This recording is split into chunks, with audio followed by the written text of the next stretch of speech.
Very welcome to all साथियों। Exam fighter number 1 पे आप सभी का हार्दिक स्वागत है। साथियों, आरपीएससी असिस्टेंट प्रोफेसर एग्जाम जो कि आपका 7 जनवरी 2024 को होनी है, इसके लिए एग्जाम फाइटर नंबर 1 पे पेपर थर्ड जो कि सभी के लिए कंपलसरी है, इसके लिए क्लासेस लगातार जारी है। तो पेपर थर्ड हमारा क्या है? राजस्थान जीके। तो राजस्थान जीके का बहुत ही महत्वपूर्ण टॉपिक, छोटा सा टॉपिक लेकिन बहुत महत्वपूर्ण एग्जाम के दृष्टिकोण से, राज्य मानवाधिकार आयोग, state human rights commission. State human rights commission, वैसे सेंट्रल में भी ह्यूमन राइट्स कमीशन होते हैं, उसी तरह जितने स्टेट हैं इंडिया में, हर स्टेट का अपना अपना स्टेट ह्यूमन राइट्स कमीशन भी होता है। वहाँ पे चेयरमैन होते हैं, फिर मेंबर्स होते हैं। इन सब के क्या अधिकार हैं और कब इनका स्थापना हुआ, इन सभी चीज़ों को हम लोग देखने वाले हैं आज के इस क्लासेस में। चलिए चलते हैं क्लास में। तो टॉपिक हमारा राज्य मानवाधिकार आयोग, स्टेट्स ह्यूमन राइट्स कमीशन। राज्य मानवाधिकार आयोग का जो प्रावधान है वह धारा 21 से लेकर धारा 29 तक के में मिलता है। सबसे पहला आपसे पूछा जाएगा, राज्य मानवाधिकार आयोग का प्रावधान किन धाराओं में मिलता है? तो धारा 21 से लेकर 29 तक में मिलता है। अब उसमें धारा 21 क्या कहता है कि प्रत्येक राज्य राज्य मानवाधिकार आयोग का गठन करेगा और जिसका कार्य क्या होता है, कहीं पे मानव के अधिकारों का उल्लंघन हो रहा है तो उसके बारे में वो संज्ञान लेकर आवश्यक कार्यवाही कर सकती है, न्यायालय का मदद ले सकती है। इसका ये जो राज्य मानवाधिकार आयोग का गठन होता है, इसका जो बेसिक आधार है, ये इसका जो इसको संरक्षण देता है और कह सकते हैं राज्य मानवाधिकार आयोग का गठन हो, और इसके लिए जो आधारभूत ढांचा है वो क्या है हमारा? मानवाधिकार संरक्षण अधिनियम 1993। मानवाधिकार संरक्षण अधिनियम 1993 जो बना है मानव के अधिकारों का संरक्षण के लिए, 1993 में 1993 में जो अधिनियम बना है, उसी के सानिध्य में प्रत्येक राज्य में राज्य मानवाधिकार आयोग का गठन किया जाता है। और बात करें अगर देखा जाए राजस्थान के कह सकते हैं दृष्टिकोण से, तो राजस्थान में जो राज्य मानवाधिकार आयोग है, इसकी अधिसूचना जारी हुई थी 18 जनवरी 1999 को। यानी नोटिफिकेशन कब इश्यू हुआ था? 18 जनवरी 1999 को। और ये लागू कब हुआ? 23 मार्च 2000 को। 23 मार्च 2000 को यह क्या हो गया? लागू हो गया 23 मार्च 2000 को।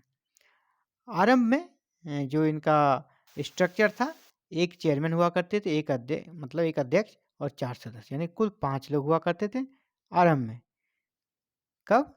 2000 में जब ये लागू हुआ, फंक्शन में आया, तो उस समय एक अध्यक्ष हुआ करते थे और 4 सदस्य हुआ करते थे। वर्तमान में अध्यक्ष तो एक ही होते हैं, अध्यक्ष कभी 2 नहीं होता है, अध्यक्ष एक ही है और मेंबर की संख्या 2 घटा दी गई है, सिर्फ 2 ही मेंबर हैं।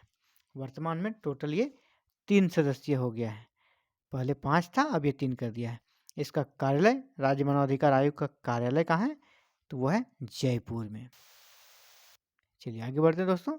अब बात करते हैं कि योग्यता क्या होनी चाहिए, कौन बन सकते हैं चेयरमैन या कौन बन सकते हैं मेंबर। तो योग्यता में बात करें तो उच्च न्यायालय यानी हाईकोर्ट के न्यायाधीश के समकक्ष, यानी हाईकोर्ट के न्यायाधीश ही यहाँ पर मेंबर बन सकते हैं, चेयरमैन बन सकते हैं। यानी उसकी योग्यता क्या होना चाहिए? हाईकोर्ट के जज के समकक्ष। नियुक्ति कौन करते हैं? राज्यपाल नियुक्ति करते हैं, राज्यपाल।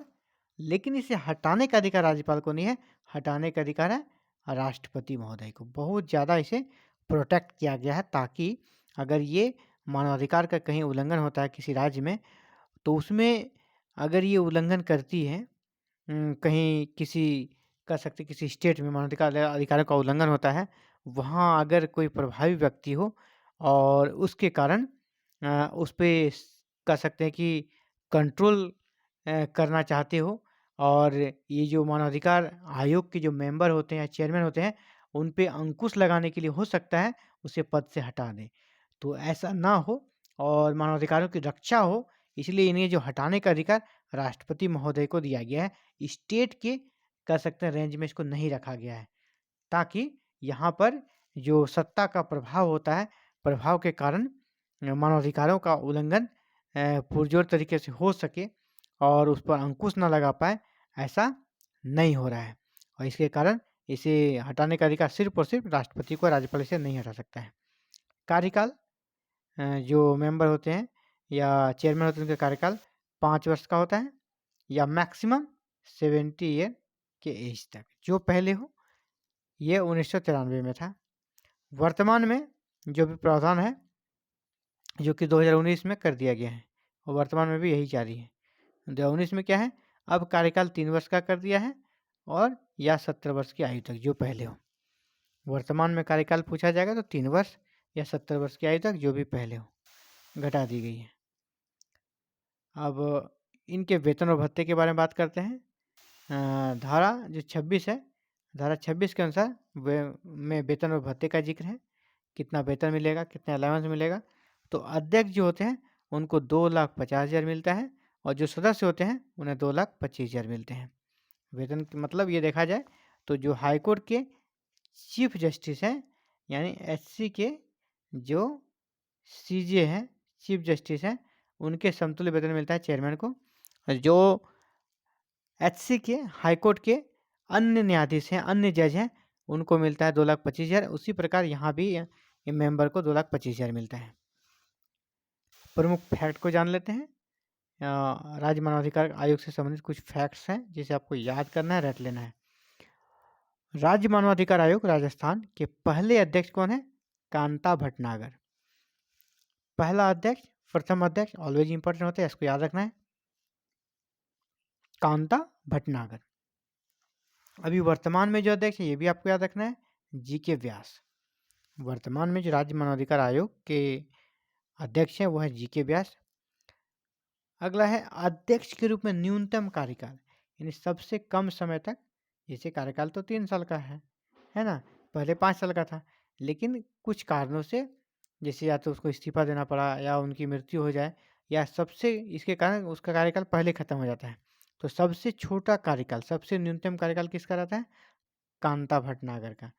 जो सबसे पहले चेयरमैन थे, सबसे पहले अध्यक्ष थे, उनका कार्यकाल सबसे कम था। और सदस्य के रूप में, ये तो हम लोग अध्यक्ष के रूप में बात कर रहे थे, अब सदस्य के रूप में सर्वाधिक कार्यकाल में सबसे लंबा कार्यकाल एज ए मेंबर सदस्य के रूप में किसका रहा है? पुखराज सिरवी। पुखराज सिरवी का कार्यकाल सबसे ज्यादा रहा आज तक के इतिहास में। अगला है सदस्य के रूप में न्यूनतम कार्यकाल। जैसे पहले हम लोग क्या देखें, अध्यक्ष के रूप में न्यूनतम कार्यकाल देखें, अब सदस्य के रूप में न्यूनतम कार्यकाल किसका है? तो नमो नारायण मीना, नमो नारायण मीना का सदस्य के रूप में सबसे छोटा कार्यकाल रहा है। तो साथियों, राज्य मानवाधिकार आयोग से संबंधित हमने क्लासेस को किया और इससे जितने प्रकार के प्रश्न बन सकते उसको हम लोगों ने सॉल्व करने का प्रयास किया और अच्छे से डिस्कशन हो गया। उम्मीद करता हूँ अगर इस चैप्टर से आपसे प्रश्न पूछा जाएगा राज्य मानवाधिकार आयोग से, स्टेट ह्यूमन राइट्स कमीशन से, आप जरूर से ज़्यादा प्रश्नों को सही कर पाएंगे।